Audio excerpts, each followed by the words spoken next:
వ్యవసాయం అన్నది 62% జనాభా దాని మీద ఆధారపడి ఉన్న సెక్టర్. ఈ వ్యవసాయం అన్నది ఏ రాష్ట్ర ప్రభుత్వమైనా కూడా రైతులను సంతోషంగా పెట్టి వ్యవసాయం అన్నది ఒక పండుగగా చేస్తేనే, రైతు సంతోషంగా ఉంటేనే రాష్ట్రం సంతోషంగా ఉంటుంది.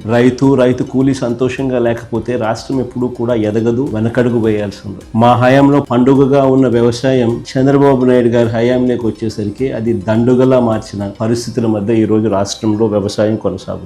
మొన్న ఈ మధ్య కాలంలోనే మనమంతా కూడా మోంతా తుఫాను ఇంకా మన మనసుల్లో నుంచి ఇంకా చెరిగిపోలేదు, మొన్ననే కనిపిస్తాం. అసలు ఆ మోంతా తుఫాను వచ్చినప్పుడు మీ అందరికీ కూడా అవగాహన ఉండే ఉంటుంది. అసలు ఏ రకంగా దానికి బిల్డప్ ఇచ్చారని అంటే, ఇక్కడ నుంచి చంద్రబాబు నాయుడు RTGS కార్యాలయంలోకి పోయి ఆయనతో పాటు ఆయన కొడుకు, ఆయనకు తోడు ఆయన దత్తపుత్రుడు, ఏ రకంగా ముగ్గురు కలిసి ఏ రకంగా దాన్ని అసలు ఎలాంటి బిల్డప్ ఇచ్చినారు అని అంటే, వాళ్ళు ఇవ్వడము, దానికి తోడు వాళ్ళ ఎల్లో మీడియా, వాళ్ళ ఈనాడు అయితేనేమి, వాళ్ళ ఆంధ్రజ్యోతి అయితేనేమి, వాళ్ళ TV5 అయితేనేమి, అసలు ఏ లెవెల్లో బిల్డప్ ఇచ్చినారు అని అంటే, ఏకంగా వీళ్ళే తుఫాను పీకబట్టి డైవర్ట్ చేసినట్టుగా, అసలు వీళ్ళు గాన RTGS లో గాన టీవీల ముందర గాన ఆ కంప్యూటర్ల మీద వీళ్ళు గాన కూర్చోకపోయినంటే అసలు ఇంకా రాష్ట్రంలో తుఫాన్ ఎఫెక్ట్ ఇంకా ఏ స్థాయిలో ఉండేది అని అంటే, వీళ్ళు కాబట్టి దాన్ని ఆపగలిగినారు అన్న లెవెల్లో బిల్డప్ ఇచ్చినారు.